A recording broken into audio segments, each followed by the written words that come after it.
Savez-vous qui était Saddam Hussein? Réfléchissez encore. Son nom est associé à la peur et à l'oppression. Pendant plus de 20 ans, il a exercé un contrôle tyrannique sur l'Irak, laissant derrière lui une traînée de destruction.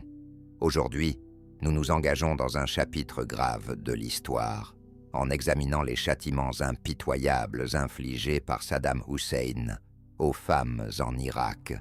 Et si tout cela n'était qu'une rumeur à son sujet? Peut-être est-il un grand homme politique que nous admirons tous? D'accord, découvrons-le.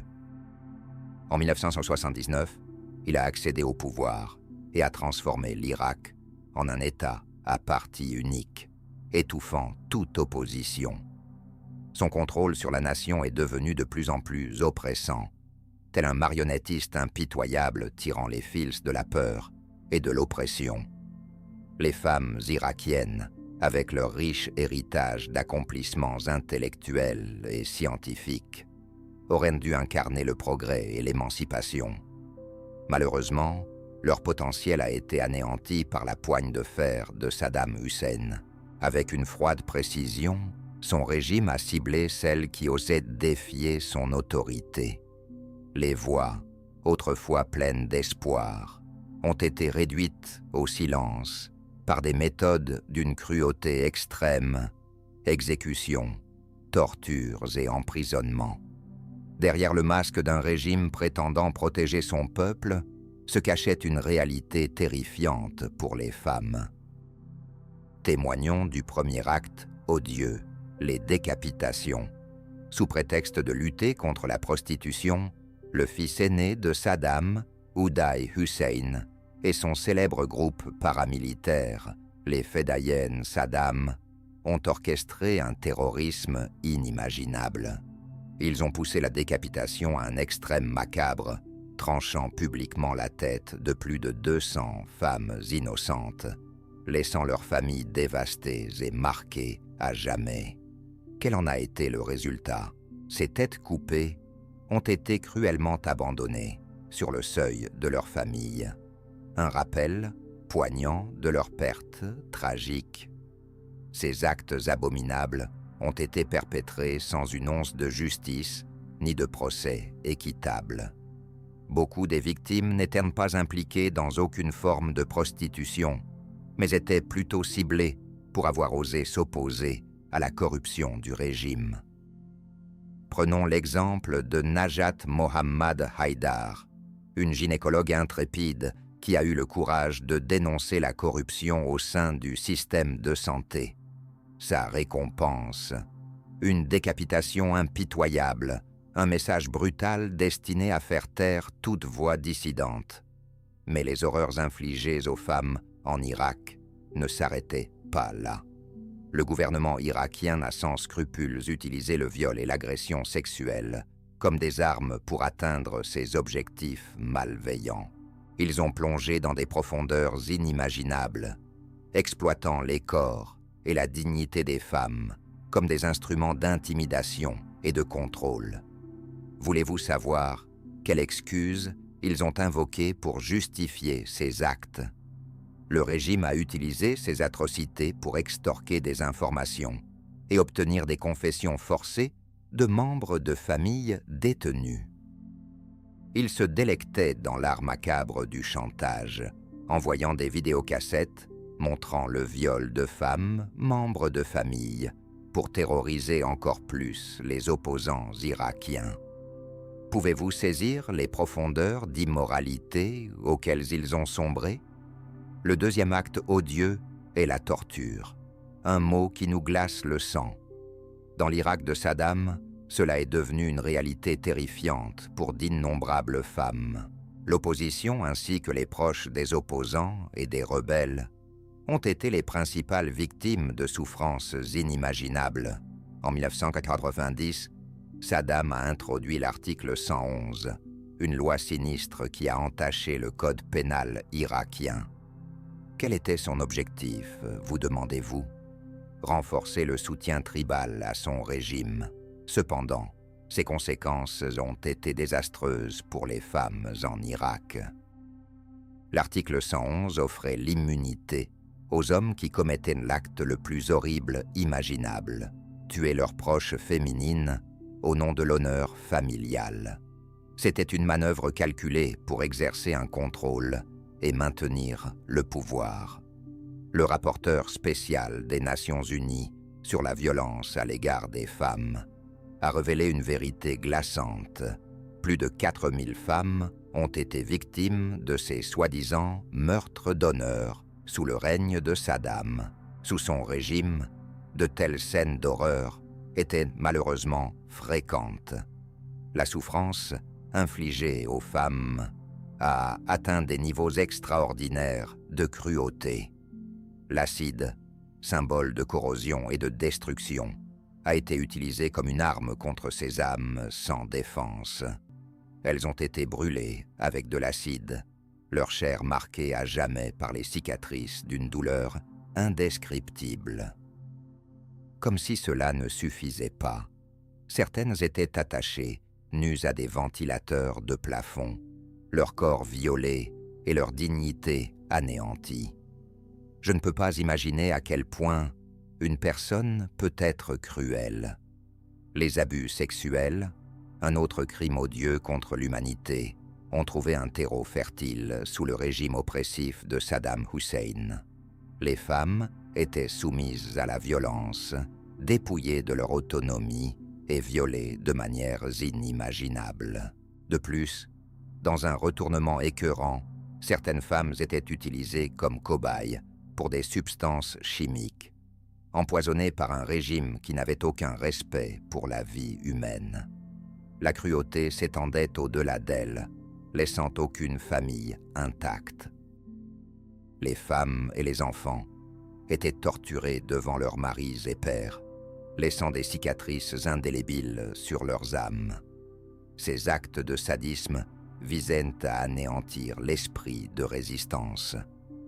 Réfléchissons maintenant aux raisons troublantes derrière ces punitions impardonnables.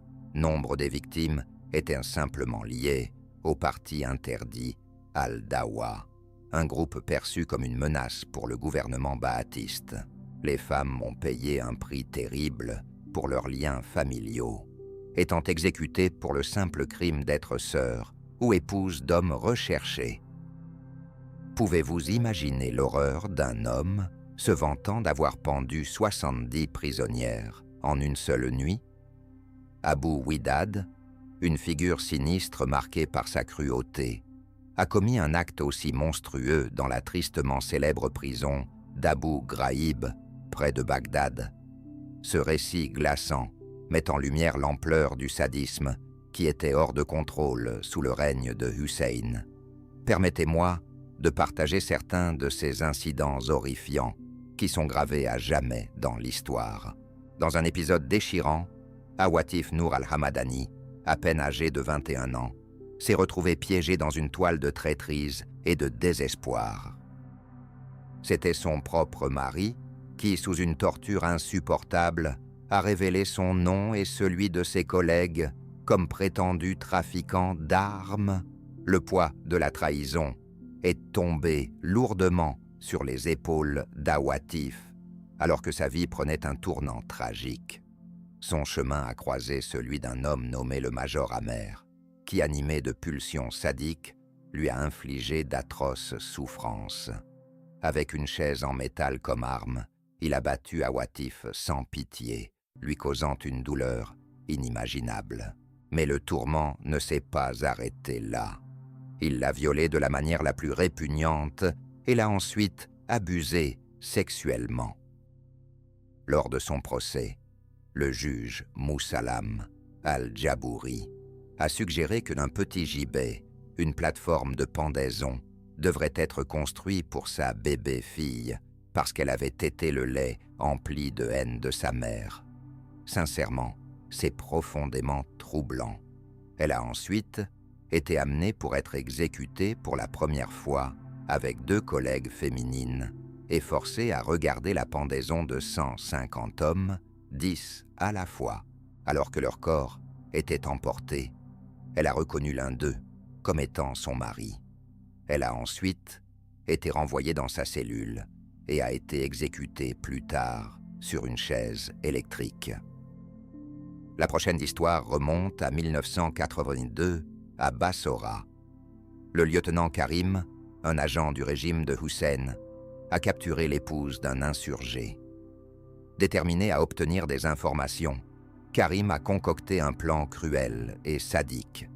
Il a déshabillé la femme et l'a torturée devant son mari, espérant briser leur esprit.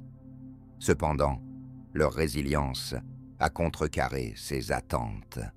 Lorsque le mari et la femme ont refusé de coopérer, il a atteint un nouveau niveau de bassesse. Dans un acte de pure malveillance, il a saisi leur innocent enfant en bas âge. Sans aucun égard pour la vie humaine, il a froidement jeté le bébé contre le mur, mettant fin à son existence fragile. Ne pensez-vous pas que leurs actions étaient véritablement incompréhensibles? Parce qu'elles l'étaient. Maintenant, tournons notre attention vers Salwa al-Bahrani, une mère courageuse prise pour cible. Ah, vous savez, de quel régime? C'était en 1980, lorsque la vie de Salwa a pris un tournant tragique. Accusée de distribuer des armes à des combattants islamistes, elle s'est retrouvée piégée dans les griffes de la machine impitoyable de Saddam. Sa souffrance ne s'est pas arrêtée avec sa capture. Lors de son interrogatoire, un médecin nommé Fahid al-Danouk, connu pour ses expérimentations avec des poisons, lui a infligé des tourments inimaginables. Salwa, une mère cherchant à protéger son petit garçon, a été contrainte de manger du yaourt empoisonné, une solution abominable conçue par cet individu tordu. Le poison a parcouru les veines de Salwa, drainant lentement la vie de son corps fragile. Elle a enduré 45 jours d'agonie avant de succomber à ses effets mortels. Son enfant innocent est resté sans mère. Je veux vraiment comprendre pourquoi personne ne peut arrêter ces actes brutaux. Pourquoi personne ne peut-il élever la voix pour ces femmes? En conséquence, ce sont les femmes qui doivent prendre en main leur propre destin et se rendre sur le champ de bataille pour leur propre lutte. C'était le 6 mars 2003, lorsqu'un groupe de femmes irakiennes courageuses qui avaient survécu aux horreurs du régime de Saddam s'est rassemblé pour partager leurs histoires avec des figures influentes du gouvernement des États-Unis. Le vice-président Dick Cheney, la conseillère à la sécurité nationale, Condoleezza Rice, le secrétaire adjoint à la défense, Paul Wolfowitz, la sous-secrétaire d'État aux affaires mondiales, Paula Dobriansky, et l'ambassadeur itinérant pour un Irak libre, Zalmay Khalilzad, ont écouté attentivement, alors que ces femmes relataient leurs expériences traumatisantes.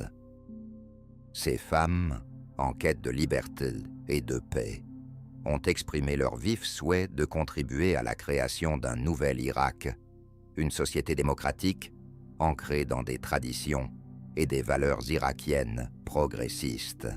Elles aspiraient à la restauration de la place légitime de leur nation, tant dans la région que dans le monde.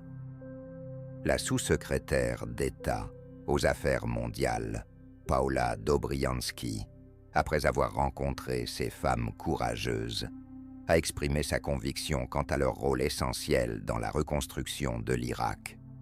Elle a reconnu les compétences et les connaissances qu'elle possédait, lesquelles s'avéreraient cruciales pour restaurer la place légitime de l'Irak dans la région et dans le monde.